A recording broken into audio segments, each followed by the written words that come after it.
Assalamualaikum warahmatullahi wabarakatuh. Bismillah, alhamdulillah, wassalatu wassalamu ala rasulillah wa ala alihi wa sahbihi wa man tabi'ahum bi ihsan ila yawmil qiyamah. Alhamdulillah. It is a great blessing of Allah subhanahu wa ta'ala. He has brought us all back together again in the rest of all places in the masjid, the house of Allah. We make dua, Allah accept our coming to the masjid, Allah accept our salat, jama'at, we to Allah. Grant maghfirah and hidayah to all those who are here, all those who intended to come. Inshallah, send the message, a reminder, the program is being broadcast on Facebook and on YouTube, ICSJ's page. Inshallah, if you want to ask a question, you can just use the comment section there and we'll be able to read them here, inshallah, throughout the program. But alhamdulillah, very, very excited. Inshallah, very much looking forward to a while, alhamdulillah, because of COVID and many other things. We were not able to bring him sooner, but our guest this evening, my dear brother, Brother Salaedin Maksut. He is the executive director of CARE New Jersey. Many of us will remember a number of years ago we had invited the Governor's Office, New Jersey Department of Homeland Security, Lieutenant Page, and our previous director here in New Jersey of CARE, Brother Jim Suze. He was retired now, and now we have the leadership of Brother Salaedin for us here in New Jersey. We may know Allah preserve him and bless him and his family with afiyah. So he has been with CARE New Jersey since 2019. He's a New Jerseyan through and through. Alhamdulillah, he is a very, very valuable asset to our community. He works to teach the deen, understanding Islam, interfaith dialogue, again, protecting civil liberties, what we want to learn more about this evening. Empower American Muslims. He received his bachelor's degree in 2017 in religious studies from NYU, New York University. He then received his master's degree in Islamic studies from the University of Columbia University in 2019, mashallah. And his research focused on the intersection between Islamic political theory and Islamic spirituality in the context of post-colonialism. He has traveled all over the world, Egypt, Jordan, Turkey, and the Balkans, to study the deen and to benefit from all of the wealth of knowledge in all of these different parts of the Ummah. He was previously vice president of the Muslim Network, a grassroots New Jersey-based Muslim umbrella organization that provides different services to build bridges between the different communities in New Jersey. Alhamdulillah, this is hopefully the first of many visits. Those of us who were with us last week for Jummah, we were honored to host him, inshallah. But this is the first of many visits to our community, inshallah. I want everybody to please, inshallah, give your due attention. And please feel obligated to ask questions. Right? We are going to be listening to what we need to listen to this evening, inshallah. Perhaps a lot of questions will come. Please take this opportunity to ask those questions. Maybe something has happened to you, something has happened to someone that you know. We are all immigrants in one way or another, either yourselves or your parents, traveling overseas. They add COVID to the mix, and the government's policies, immigration, and all of that stuff to the mix. What do we need to do? How do we need to prepare ourselves, inshallah? So, without any further delay, inshallah, I will pass the platform over to our brothers and sisters. Jazakallah khairan, Shaykhna. Thank you so much for the introduction. Jazakallah khairan. You guys hear me? Bismillah. Assalamu alaikum. MashaAllah. Bismillah walhamdulillah wa salawat wa salamu ala rasulillah sallallahu alayhi wa sallam. In the name of Allah, the most gracious, the most merciful, all praise due to Allah Azza wa Jal, the giver of life, the taker of life. We ask that He send His peace and blessing upon our Nabi Muhammad sallallahu alayhi wa sallam, and upon his companions, and upon his family, and upon all those that follow him until the last day of that. First of all, thank you so much for having me here tonight. Really is an honor, alhamdulillah, to be here in the South Jersey community. So Jazakumullah khairan, and for the invitation, and to the Sheikh and to the Masjid for hosting us for an important topic, a topic that is oftentimes forgotten.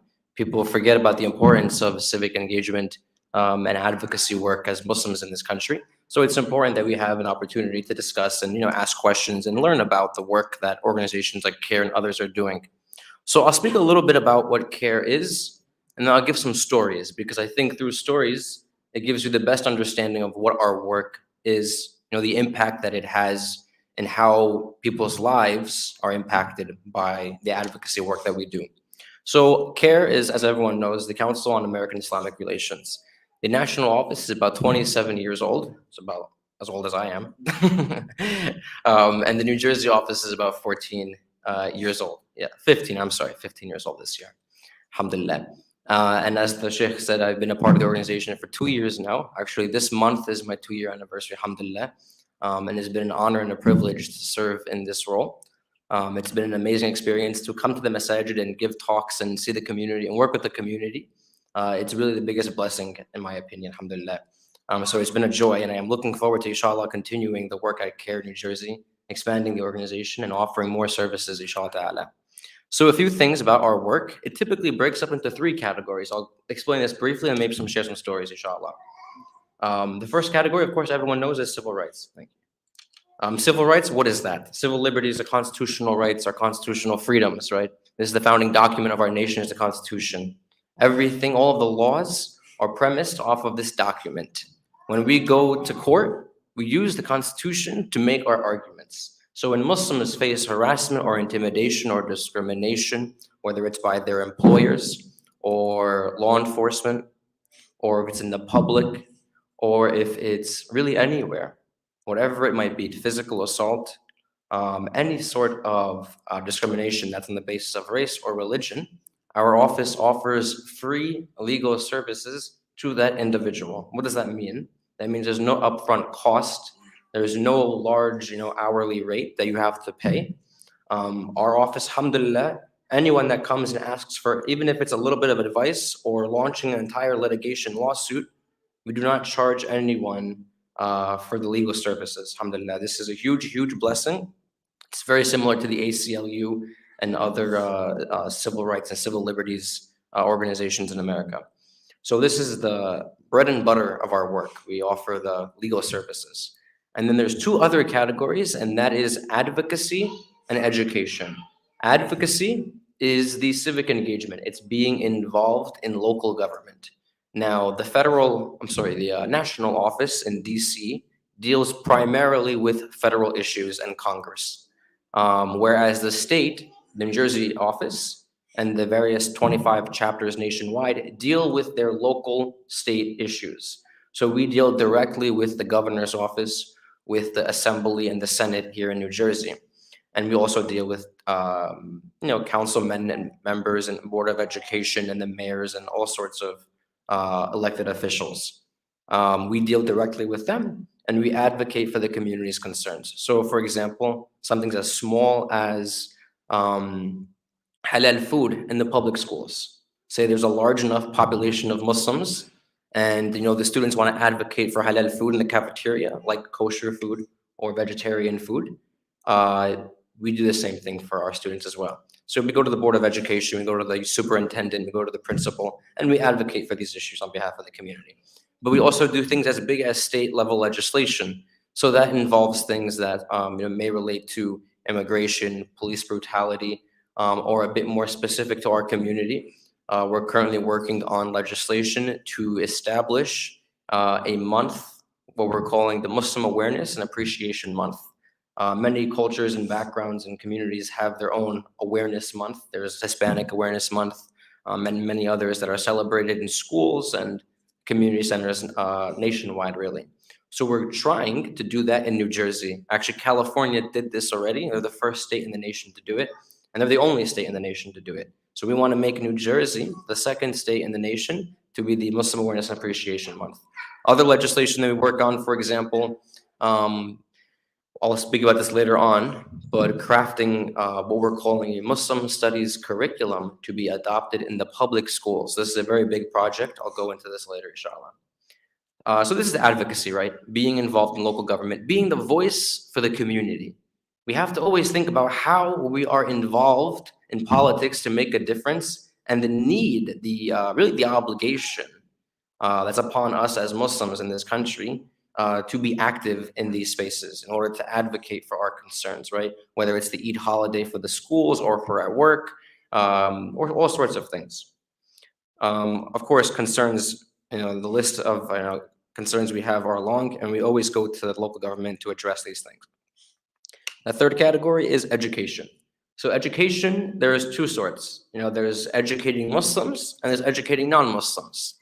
Educating Muslims typically requires knowing your rights. So know your rights trainings. What rights do you have while traveling? What rights do you have as an employee at work? What rights do you have as a student in college? If you want to create a Muslim Student Association or a Students for Justice of Palestine association, what free speech do you have on campus? These are educational workshops that we put on for the Muslim community. But we also do educational programming for non-Muslims. So what does that look like?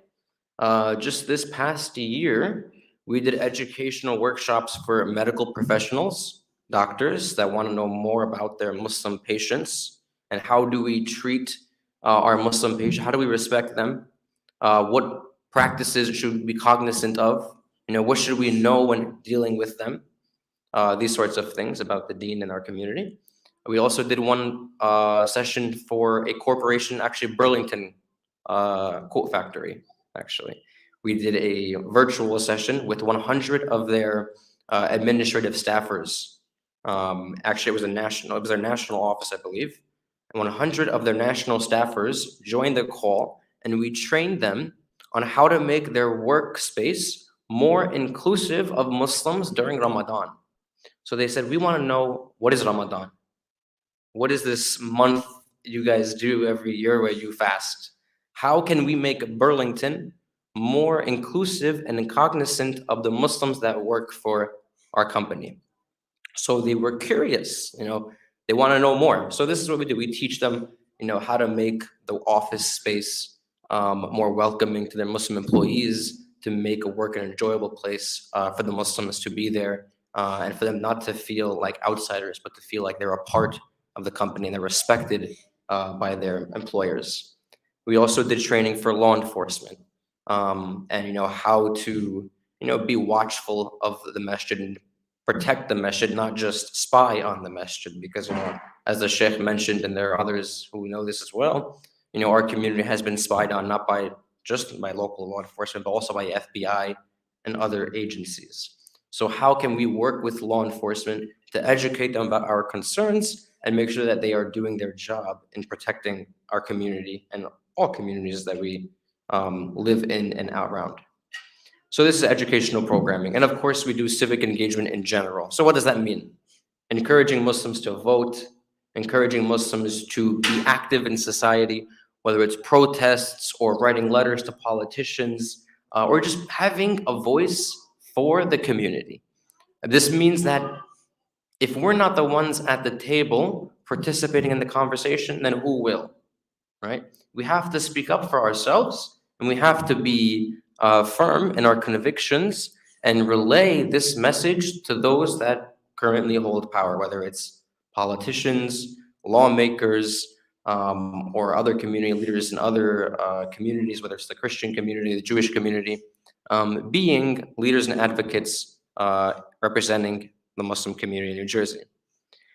So I want to share 3 stories that kind of give an idea about how our work makes an impact, especially in the realm of advocacy. And it breaks up into 3 categories. 1, coalition building, having partners and friends, having allies. The second story is dialogue, conversation, And the third category is proactive measures. Proactive measures. So the first story. So when I first joined CARE, maybe a few months into my time as the ED, I attended a protest in, I think it was Bergen County, for Palestine. And I was at the podium giving a speech in front of a crowd. And in that speech, I said some words that got quoted later that week. What did I say? I said, Zionism is racism. And then I also said that the brutality that Black people face here in America is very similar to the brutality that Palestinians face at the hands of the Israeli soldiers. So I drew a parallel between the struggle of the 2 people. So I did this, and I called Zionism racism. Okay, that was about, I think, Tuesday of that week. Friday on Jummah, I wake up to an article condemning the executive director of CARE New Jersey for making anti-Semitic remarks and for attacking the Jewish community. And it was actually a condemnation by the ADL, the Anti-Defamation League. It's a very famous Jewish, actually not Jewish, I would say a Zionist civil rights organization in America, very powerful group. They condemned me because I made those comments, right? So what did we do? How do we respond? My name is being smeared in the media. I'm being attacked publicly. How do we react, right? It's always about the reaction. We're put in a difficult situation, and the question is, how do we respond, right? There are many things we can do. And what did I do? So I consulted many friends, many leaders that I respected, and we came up with a plan. And we said, let's create a coalition of people that will come to defend me and defend my words and stand up to this group that's attacking me. So, CARE New Jersey, Make the Road New Jersey is a different group, Latino actually, it's a Latino group. Palestinian American Community Center, Palestinian group. Black Lives Matter Patterson, AMP New Jersey, American Muslim Palestine, and I believe Jewish Voice for Peace. And I think there was one more group, I can't remember the name, 6 or 7 different nonprofit organizations in New Jersey joined a coalition, drafted a statement, signed it, and issued their own statements as well, saying that they stand by my words, they stand by me, and they defend what I said, right? And they condemned the ADL, the organization that attacked me, for attacking me. They condemned them for attacking me. Now, why is this so important? When we issued the statement with all the organizations that were, the coalition, I think it was like the Monday. So Friday, condemnation happened, and then Monday we issued our statement. Monday we issued our statement, and then not too long after, I get a phone call. And who does the phone call come from? Comes from the governor's office. And the governor's office is concerned. They said, why did you put this coalition together to attack the ADL? I says, are you questioning me for attacking the ADL when the ADL smeared my name in the media, calling me anti-Semitic, attacking me? And you're questioning me because I had a community to defend myself. So why am I telling you this story? Because even the governor's office saw that we built a group of friends, so to speak, right? And they saw the impact that our coalition had. And I later found out next day that the ADL actually called the governor's office and asked for the governor's office to condemn me publicly. But they did not. Why? Because they couldn't. Because I have a coalition standing by my side. And if the governor were to condemn me, he would have condemned all of these groups that stood with me. So why am I telling you this story?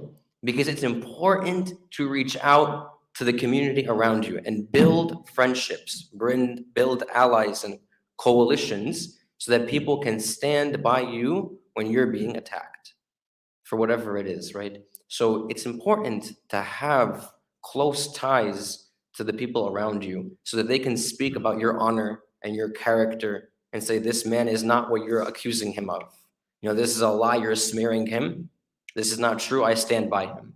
This is why it's important to have groups ready to stand by you whenever you are being attacked. So this is the importance of coalition building. Dialogue and engagement, engagement. You may already be familiar with the story about Senator Edward Durr, the one that recently won his election and beat Sweeney. This is a big surprise to everyone because no one knew who this man was, right? He won spending very little money, and he beat Sweeney, Senator Sweeney was a big deal in New Jersey, right? Second most powerful man after the governor. when Edward Durr won, old tweets were coming out. You may have seen it. I don't even want to repeat the tweets because the language was so vile and disgusting. But the point is, the tweets were attacking Islam and attacking Muslims, and specifically attacking the Nabi Muhammad sallallahu alaihi wasallam. So of course, this is of great concern to us. Someone who's going to hold a very high position in New Jersey has negative views of Muslims. He has negative views of Islam, and now he is going to hold a position of power that allows for him to write laws and legislation and policy that's going to impact our lives. So what do? We can't remove him from office. It's almost impossible. He won fair and square, and it would be very difficult to get the GOP or any party to remove this guy who just beat Sweeney. So we're stuck with him. That's a fact of the matter. But what do? We know he hates Muslims. We at least know he's ignorant of Islam. We at least know this. So how do we address the situation? We can condemn him, and we can shout at him, and we can scream at him and say, you're racist, you're ignorant, you're Islamophobic. Or we can talk to him. We can have a conversation with him, and we can maybe learn more about him, and he can learn more about us. So that's what we did. And everyone said we were crazy. Because what did we do? We put out a request, and we said, Senator Durr, we want to meet you. And we want to meet you with our community leaders, and we want to speak to you about this tweet that you put out. And we want to talk to you about why we think this tweet is so disturbing to us, and we want you to understand our perspective. So he agreed. To everyone's surprise, everyone was shocked to see that he agreed. And so, alhamdulillah, we did. And I think there's about 6 or 7 Muslim community leaders met with him at a masjid not too far from here. And so it was the senator, and it was his PR guy, one of his representatives that was working with him. And the 2 of them joined us in a group of about 7 Muslims, and we sat down at a table, square table, and we said, Senator, thank you for sitting with us, thank you for coming. But these tweets that you put out a couple of years ago, this is very hurtful language. You're attacking our prophet. You're calling Muslims, insulting things. You're speaking very ill of our religion. This not only hurts us, but also it puts us in danger. Because when you speak negatively about our community, you inspire other people to hate us, and then that gives them the green light to attack us. And what we learn is that with violent rhetoric and violent and insulting and racist rhetoric, it emboldens people to commit hate crimes. So when they see politicians like Trump and others saying things like Islam is a violent religion, Muslims are evil, violent people, then it is more likely to create an environment that is hostile to Islam and Muslims.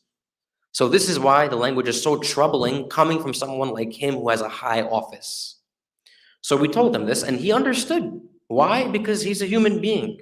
And at the end of the day, when you sit down with someone and you look at them, you look at their eyes, and you tell them that your tweets are putting my life in danger, they understand that.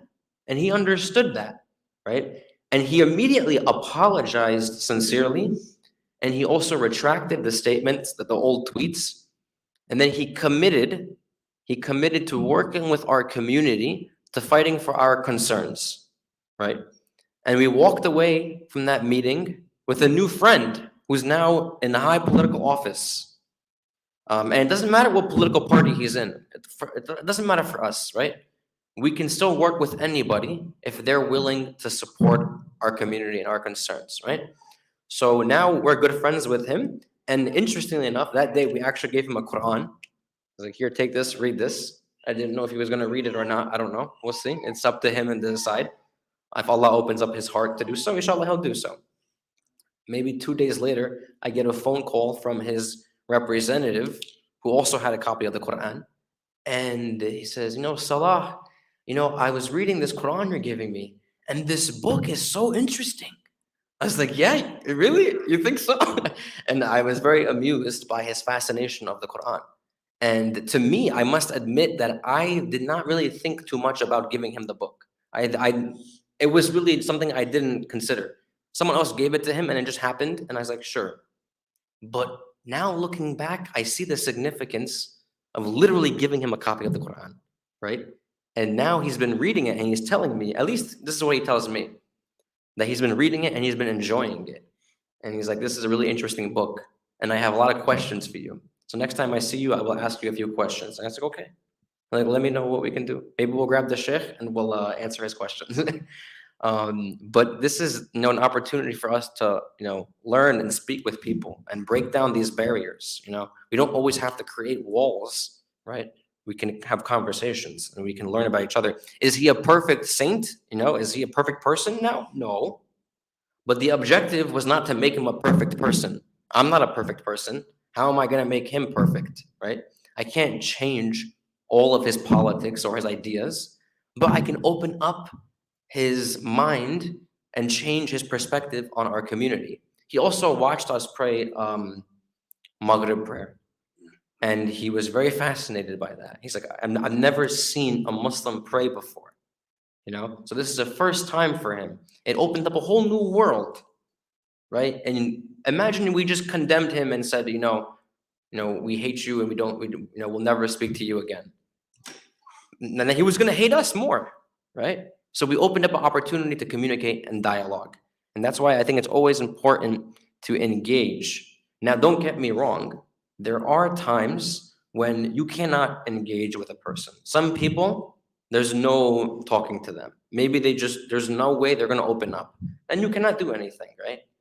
But if they're willing to sit down with you and they're willing to hear from you, then you have the obligation to give them an opportunity to speak. But every case is different. So understand the situation that you're in, whether it's your mayor, your senator, your councilman, or anybody, any leader from anywhere, whatever community it is, sit down with them and talk to them. At least try. This is an obligation that we have. This is an effort that we have to put together. The last category is proactive measures. So proactive measures as opposed to reactive. For the past 20 years, 2 decades since 9/11, Muslims have been in this kind of a reactive mode. What do I mean by that? Something happens to our community and we react. Something happens and we respond. Something happens to us and it causes us to jolt out of our seat. And all of these atrocities happening, hate crimes, FBI spying, all sorts of things are bad, and we're reacting, right? Understandably. But this is not the only way we should be combating Islamophobia. We have to be proactive in our approach. What do I mean by that? That means we have to take some effort and some time and consideration and strategy to proactively address these issues so that they don't arise in the first place, to stop it before it actually happens, right? So what does that typically require? How do we combat Islamophobia before it becomes an issue? One of the projects that I honestly love and am so excited about, my favorite project so far while working at CARE New Jersey, is what I mentioned earlier, and that is the Muslim Studies curriculum. Now, what is that? So we partnered up with an organization called Teaching While Muslim. This is a group of educators, professionals in their field, teachers and professors, who have decades of experience in teaching and also curriculum writing. So CARE New Jersey and Teaching While Muslim drafted a curriculum 16 units long on mathematics, science, history, philosophy, you name it, all various topics, and how Muslims contributed to that topic. The Muslim contribution to mathematics, science, all sorts of topics that people often don't know. Many Muslims don't know about the history of these topics, right? So we created this curriculum to combat a lot of the ignorance in the classroom. I remember growing up in the public schools here in New Jersey, and the only time we ever learned about Islam in the classroom was through the Crusades, for example. Muslims fighting the Christians for Jerusalem, right? That was really the only encounter. It was always through war and violence, right? And especially now you have whole chapters on 9/11, and then Islam comes up, right? So it's like the Crusades and then 9/11. That's it. That's the really extent. And then there's like one unit on like world religion and like world history, and there's like maybe 2 pages on Islam, and then that's it. There's no more learning about Muslims. There's no more learning about Islam. And the only exposure is the exposure and the history of violence and terrorism. It's a very negative perception. If you only read this, you would not think very positively about the Muslim community and Islam. So we want to change that. So this curriculum that we drafted, again, it's very holistic and very comprehensive and touches on multiple different disciplines. Inshallah ta'ala, we will be implementing that in the public schools in New Jersey. Now, I'm happy to say that we actually have one district in New Jersey. I can't say the name just yet, but it has confirmed with us that they will adopt the curriculum. They actually passed a resolution to mandate the curriculum, and we are already in conversation with their superintendent and their principal and their various advisors in each subject area to begin adopting the curriculum material into their classrooms. Now, my understanding is, and if anyone else knows, they can always correct me, but from our research, this is the first of its kind in the United States to adopt a curriculum like this into the public schools. And now this process is going to be a long process because it's not a small thing to enter into the field of curriculum studies.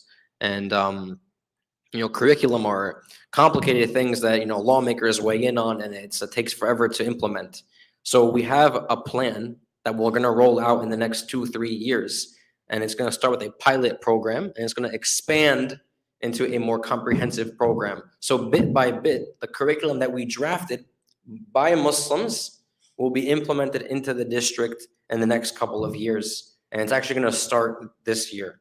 Already they've begun implementing some of the material that we gave them so that the students in this district will now learn about Islam and Muslims in a more positive, optimistic, and more accurate history, right? Our goal actually is to get this done in the entire state. And we actually have, through our advocacy work, we have some senators and assembly men and women that are interested in sponsoring that legislation and interested in mandating the curriculum in New Jersey.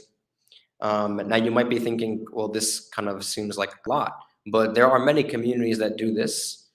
There are a few communities that have mandated their own curriculum additions into the public schools, and there are plenty of examples. So we're actually not revolutionary in this idea. We're just following the example of other communities. We're behind on this, actually. People have already done this before. It's old news to them. This is a new thing for us, and we're very excited to, inshallah, roll it out. And maybe in 4 or 5 years, we'll have it statewide, inshallah ta'ala, so that we have the students being exposed to better material, more accurate material that is, presenting a more positive image of Islam and Muslims. I want to make sure I don't go too long. I'm talking a lot, so I also prefer questions over just talking. So I'll say a couple more things and then I'll end, inshallah.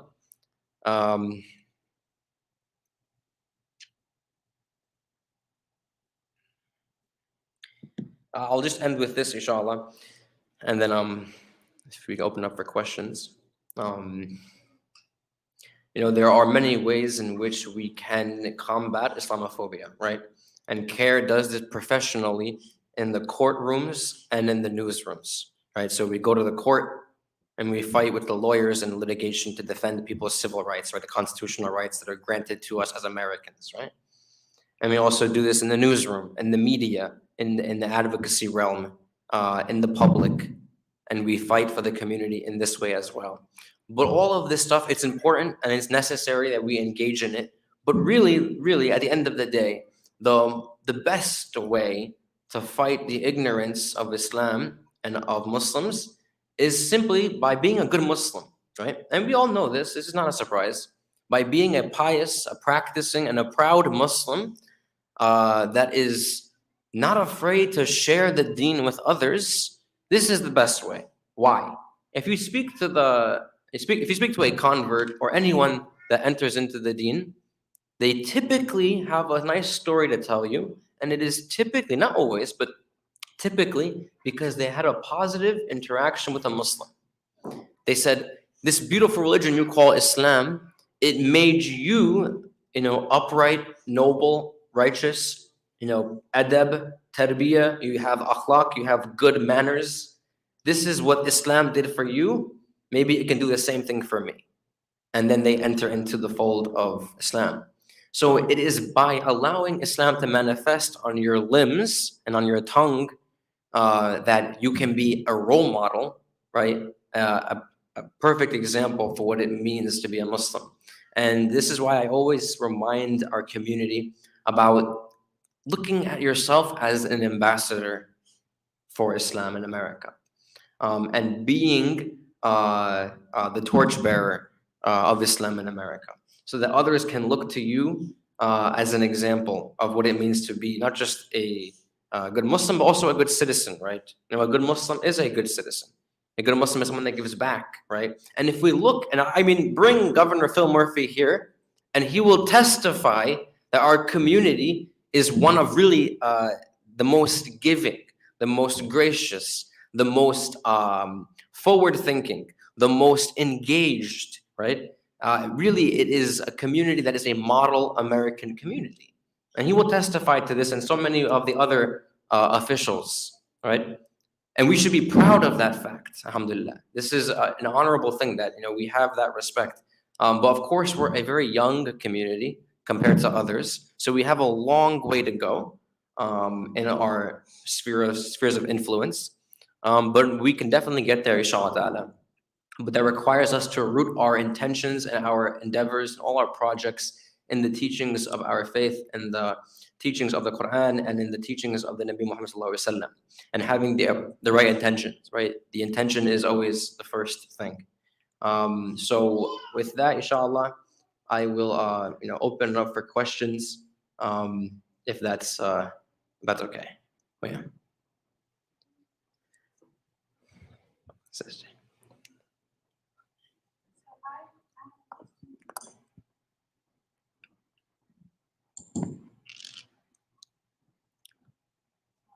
of all, I would like to welcome you to our mosque. It's so good to see you here. Thank you. And my question to you is, brother, for the young people, I need a message from you for the young people. I mean, I've been trying to convince young people to get involved in civic responsibility,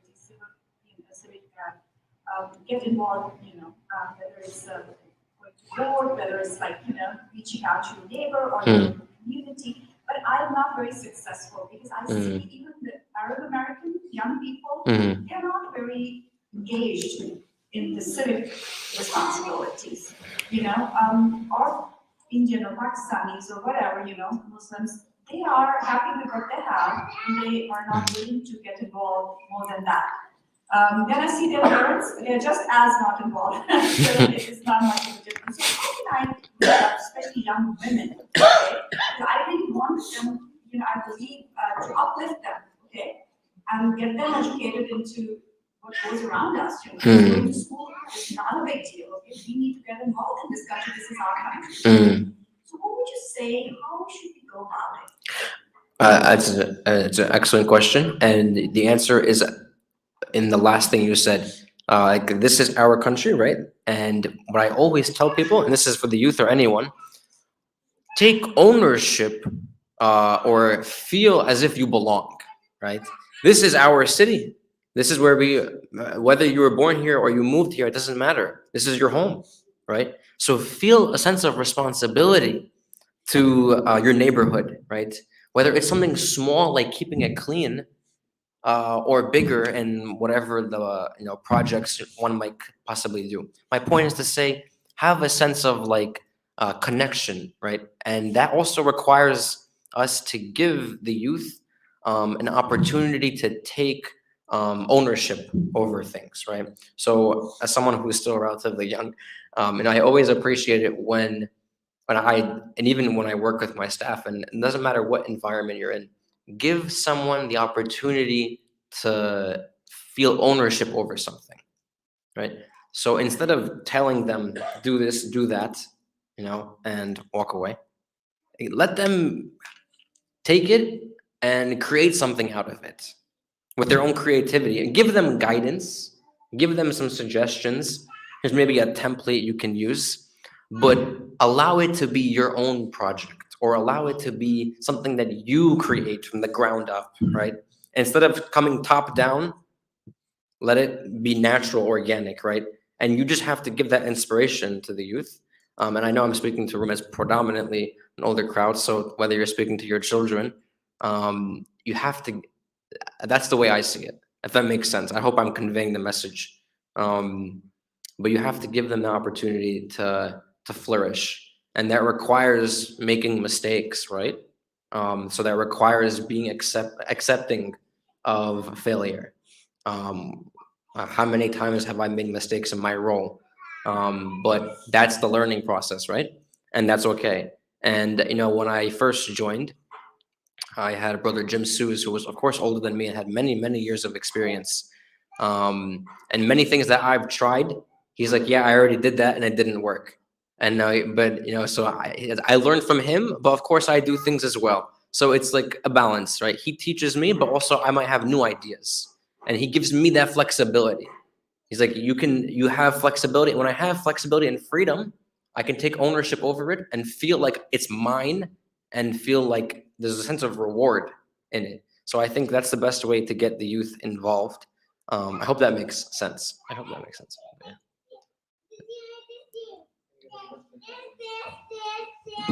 Any other questions, Michelle? I think.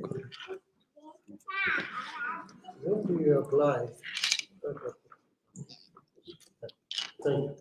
When do you apply the proactive measures? Is that in a group, or is it within the Muslim community, or when you are exposed to the non-Muslims, or is that going to be in the town meetings? And when do you speak up to realize that we are like sincere citizens like you people? 90% of the people are agree with the head. Okay, but I worked in the retired, but in the environmental conditions are good. But there are few bad apples out there all the time. That creates a big problem or something like that because of their ignorance. And the second question is regarding the curriculum. Yes. Okay. In the counties and the school board, they have the standard book they give to the students. Yeah.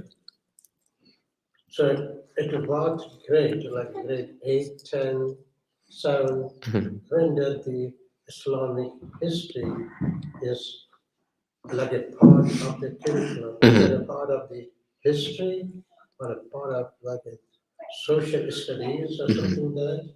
What is that? It's about grade. Okay, that's a good question. Yeah.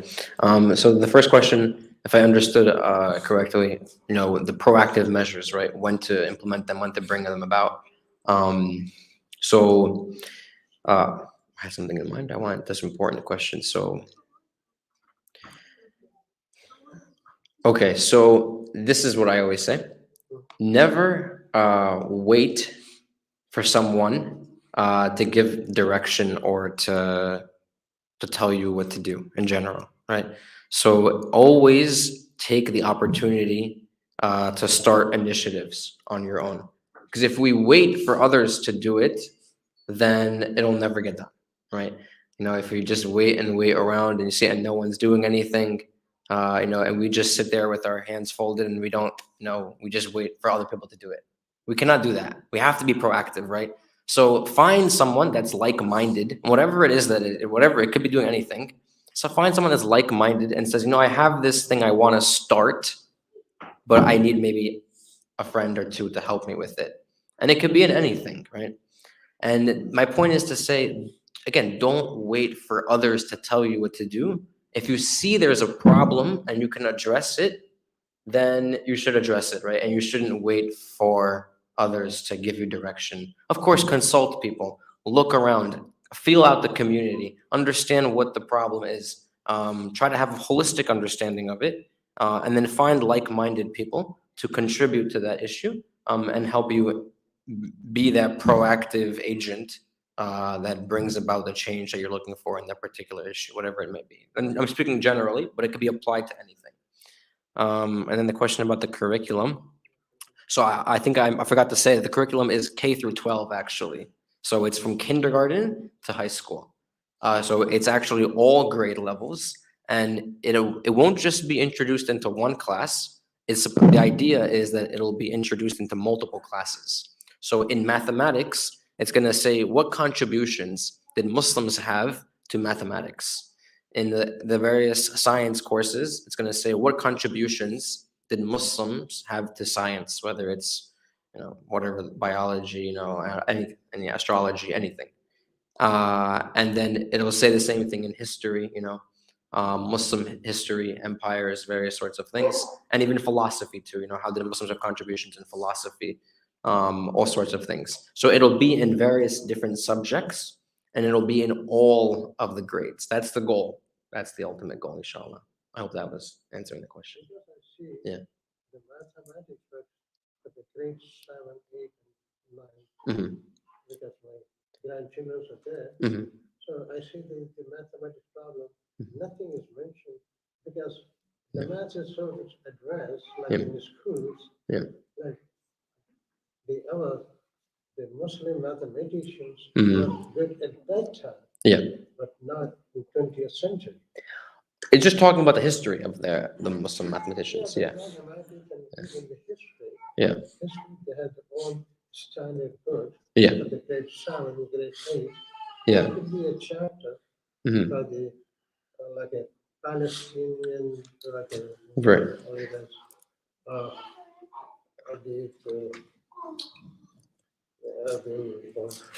The Palestinians, where they like it took out the Muslim rulers. What is that period after? The Golden Age. After they were weak. Yeah. Even something as simple as like the numbers that we use today are in Arabic origin, right? Yeah. The Crusaders. Oh, the Crusades, yeah. Oh, no, yes. No, these things will remain in the curriculum, most likely. We're just contributing to the curriculum with more material. So it's not necessarily any sort of major change to the curriculum. We're just adding new material that speaks to the history of Muslims and these things. But yeah. Any other questions? What is the telephone number? Yes. I can. I'll give the card. Yeah, I'll give it to you. Walaikum salam. So I just wanted to ask about the resolution forwarded by the Muslim teachers. Could you tell us about like some of the clauses, the resolutions that are going to be implemented? For the curriculum? Yeah. Yeah. So the curriculum, the resolution that was passed in this district, it made it a point to talk about the rise in Islamophobia, especially in schools, and the ignorance of Islam in the schools, right? So whether it's students harassing or bullying Muslim students, or even in some cases teachers participating in this, intimidation of Muslim students. So the resolution says this is a problem. There is Islamophobia in even the schools, and anti-Muslim sentiment, and like bullying is an issue. How do we address this? And the resolution goes on to then actually, it mandates that a curriculum be adopted into K through 12, as I described, to combat the Islamophobia and give new material that can be adopted by the teachers. Because what's important is people don't realize this. Teachers, like, they're given all the material, right? And oftentimes they are looking for new material to give to their students, but they don't know where to go because they're not experts on everything, right? So we're making the teacher's job easier by giving them the textbook, at least the sources, right? The textbooks, the pamphlets, the videos, all of the material, the online websites and the sources. We're saying here's all of the good stuff, the content that's like, not Islamophobic or not like racist, and it's been vetted by like professors and various experts in their fields, and it's kind of like certified in that way. Use this in your classroom instead of like the textbooks that are outdated and are obsessed with like war and terrorism. So that's what the resolution basically mandates. It's a very simple document, but yeah, I hope that was answering the question. Yeah. Thank you. Anyway. I have a brother in high school, so it's really good to hear. Yes, and actually something I just remembered, there are so many like videos that teachers love to show that maybe out of ignorance or not without intentions, I don't know, that these videos are continue to push this narrative that Islam is a violent religion, right? Or movies too. Like there's a very famous film that teachers still to this day show in schools. It's called Not Without My Daughter. You might have seen this film, Not Without My Daughter. You can Google it and you'll see the ratings and the reviews. It's not a very good film. It portrays Muslim men as like, violent and oppressive.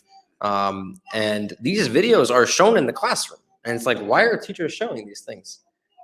So it's taking that material, saying, stop using this because it's not educational, it's not accurate, and it's not giving a positive representation of Islam. Use this new material that we've compiled for you. We're making their job easier. That's the goal, is to make their job easier. But yeah.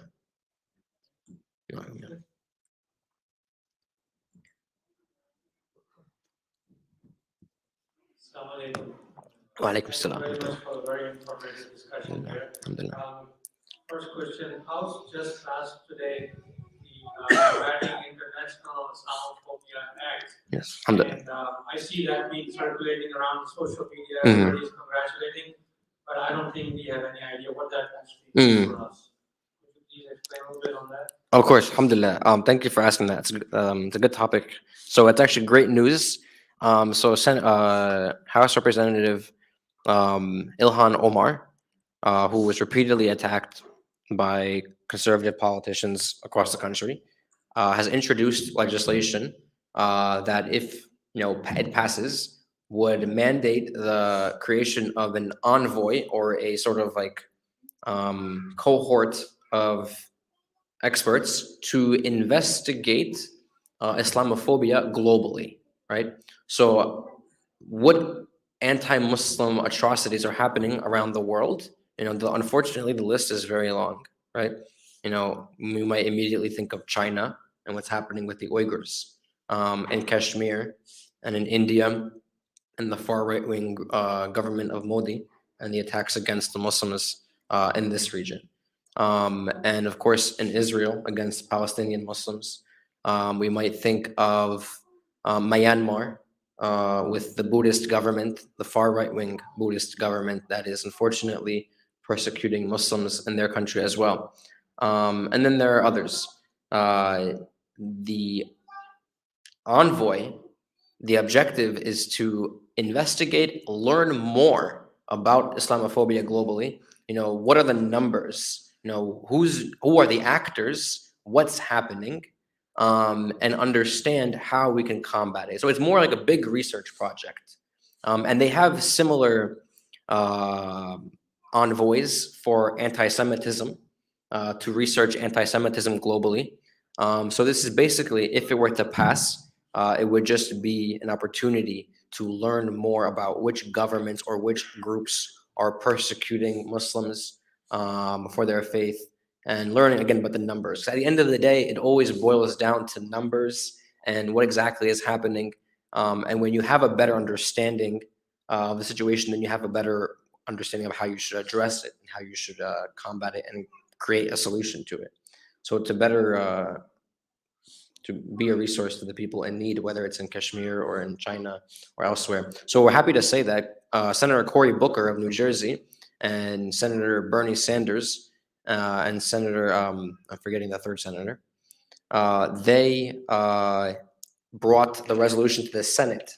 So now there's the one in the House passed, alhamdulillah, and now there's one in the Senate. And if the Senate one passes, then it's going to go to President Joe Biden, and then if he signs off on it, then there will officially be an envoy to investigate Islamophobia globally and to combat it globally, inshallah, which is a very, very big deal. It's a very big deal. So alhamdulillah, but yeah. Any other questions? If I may, a couple of things very dear to me.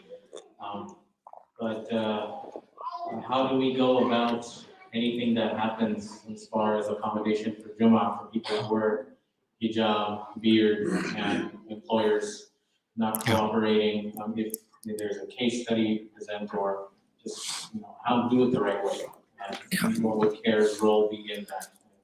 I have a couple more. Yeah, no, that's a great question. Thank you for the question. So there's multiple ways to approach it, whether it's asking off for Jummah, it's asking for maybe a prayer space in your business, or if it's asking for any other accommodation like halal food for the team party or whatever it might be.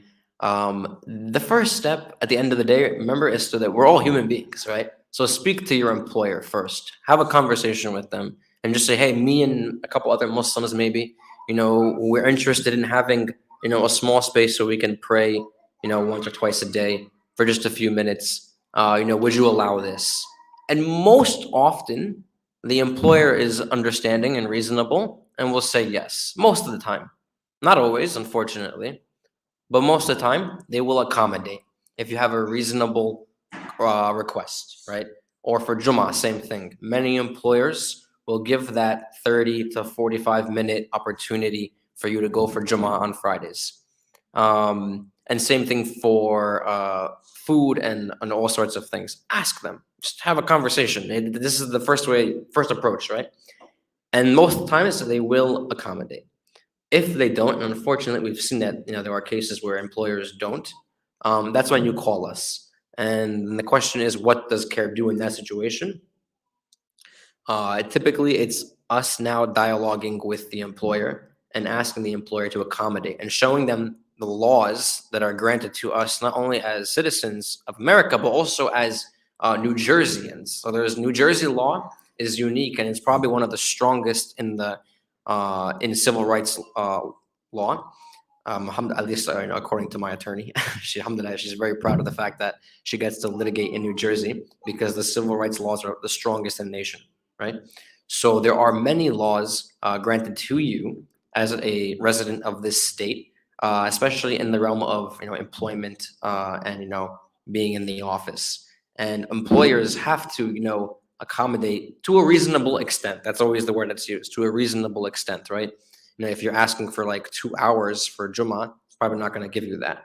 And if you're asking for like a 30-minute prayer break, like they're not going to give you that, But like if you're reasonable, they should be reasonable, and they should usually accommodate. So we try our best to dialogue with the employer and explain to them that XYZ companies are giving prayer spaces. XYZ companies are doing this various initiative to make their work environment more inclusive. You should learn from their example, right? And what happens is employers, they like to see that because they see, oh, this big company does this. Okay, maybe we'll do it too. Burlington Coat Factory did this training. Okay, we'll do it. We'll do it too. Because people are afraid, right? They don't want to be the first one to do it. So when they see examples of other companies and corporations doing these things, then they become more open to it, and they'll consider your request, or they'll do the training, or they'll bring halal food to the Christmas party or whatever it might be. But yeah.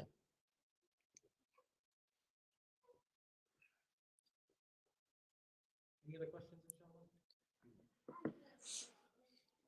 Thank you. Alhamdulillah. Alhamdulillah. If I may, Yeah. sorry. No, no, I go ahead. want to get this. Yeah, every culture has its own I guess, attitude towards the police. Mm. Make jokes about it and everything else, and there are definitely community members who have had very traumatic experience. Something as simple as being pulled over, Yeah. right?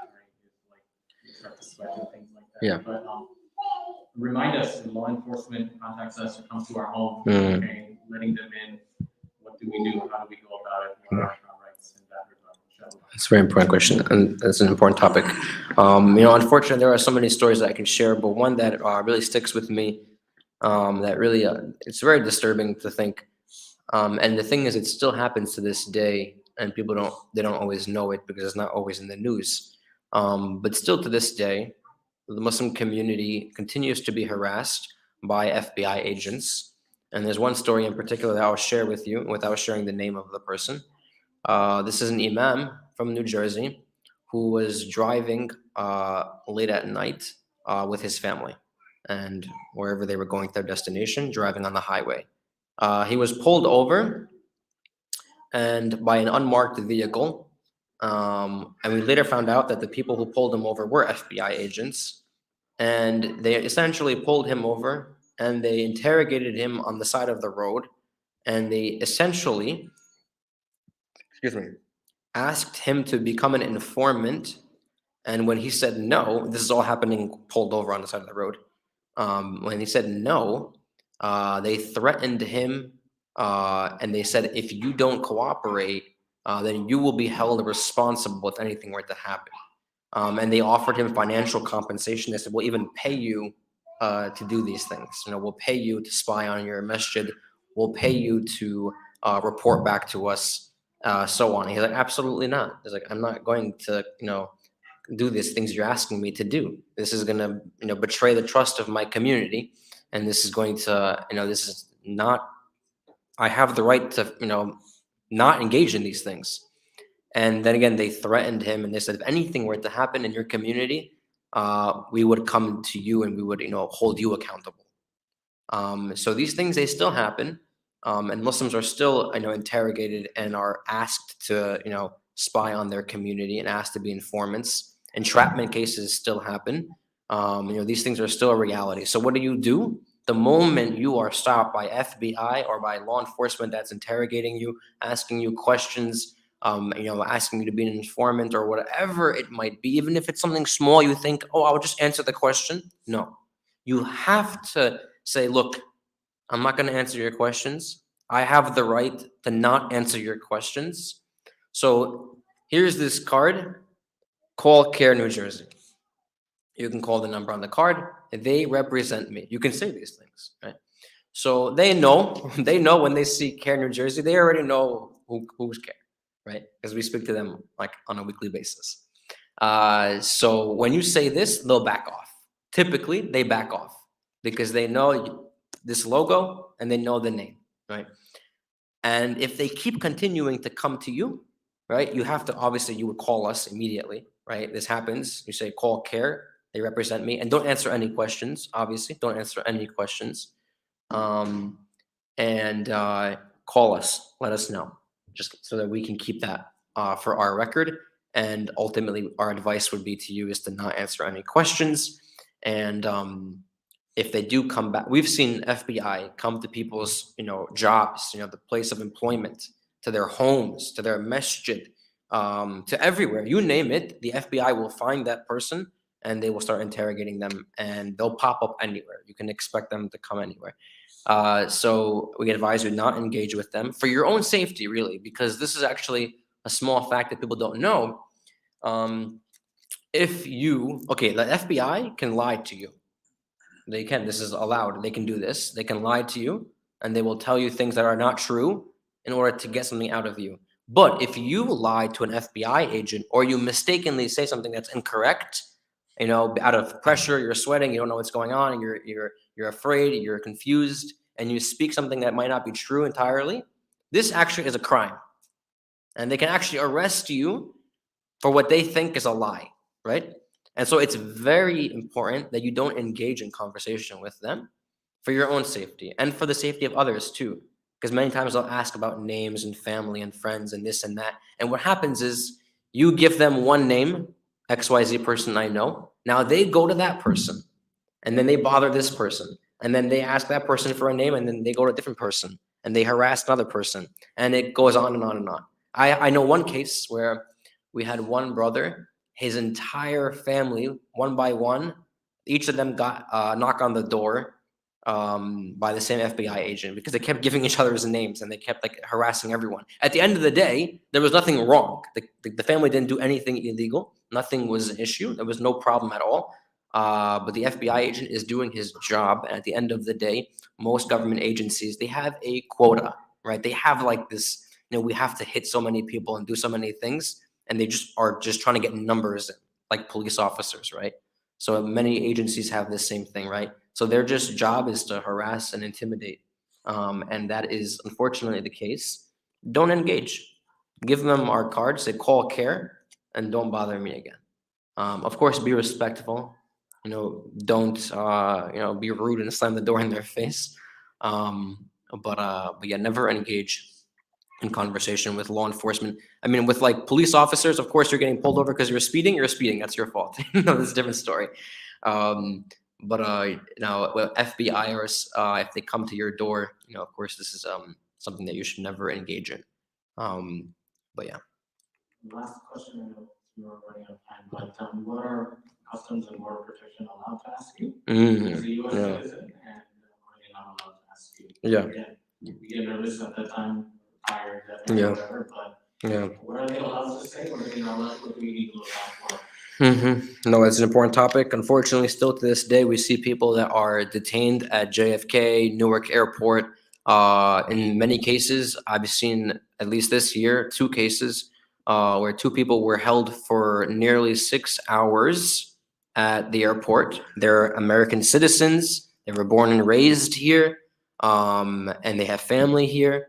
And their only crime was because they are students of knowledge. Usually it's people who study Islam overseas, right? If you're studying in Egypt, Malaysia, anywhere, or even if you're just traveling, right? And you were in these countries for maybe a period of time, a couple weeks, a month, whatever it may be. And on your return trip, they say, okay, secondary screening.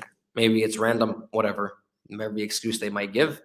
And they ask you many questions. The only question you should ever really answer is, you're giving your passport, your paperwork, and where are you coming from? Where are you going? What's the purpose of your travel? Something visiting family, whatever it might be, basic. How much cash do you have on you? These sorts of things.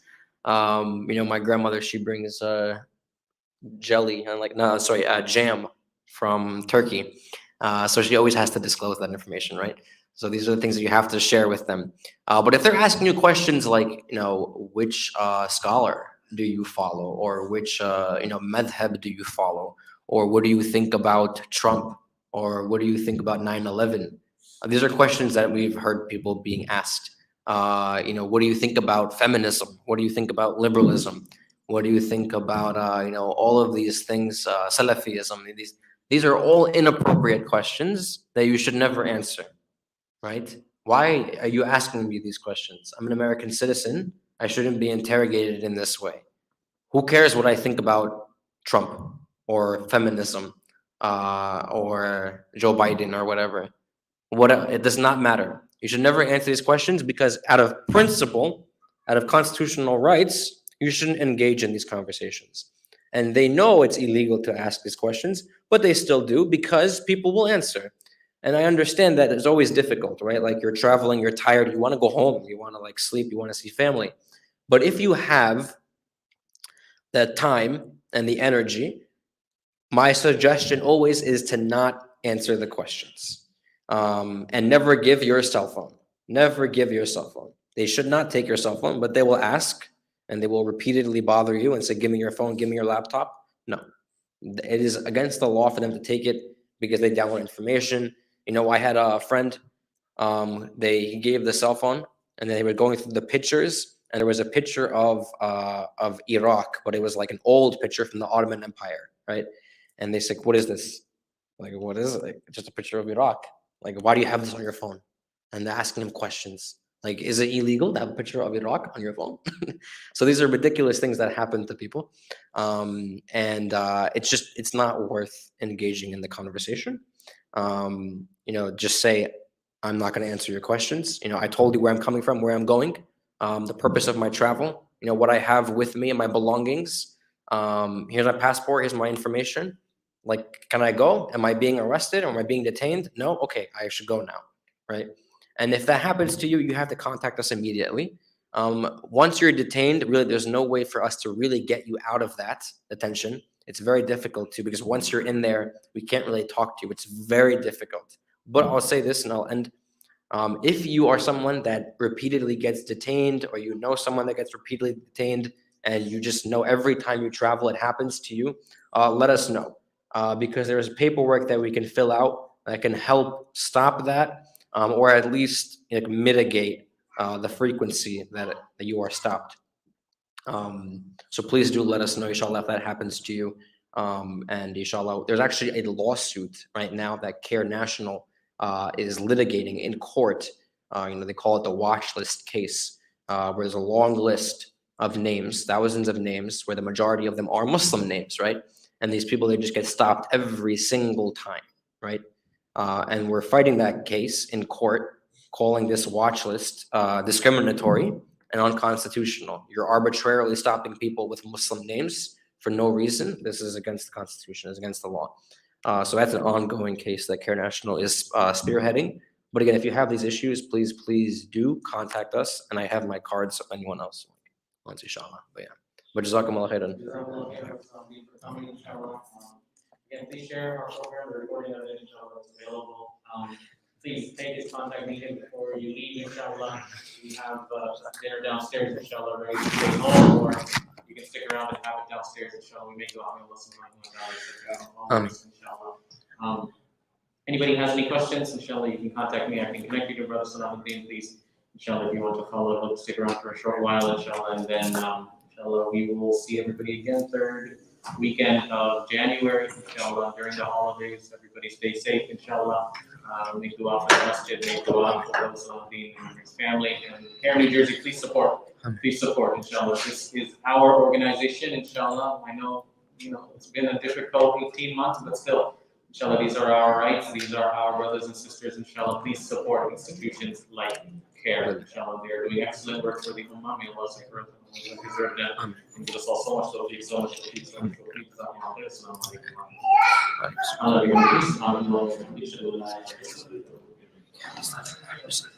alaikum.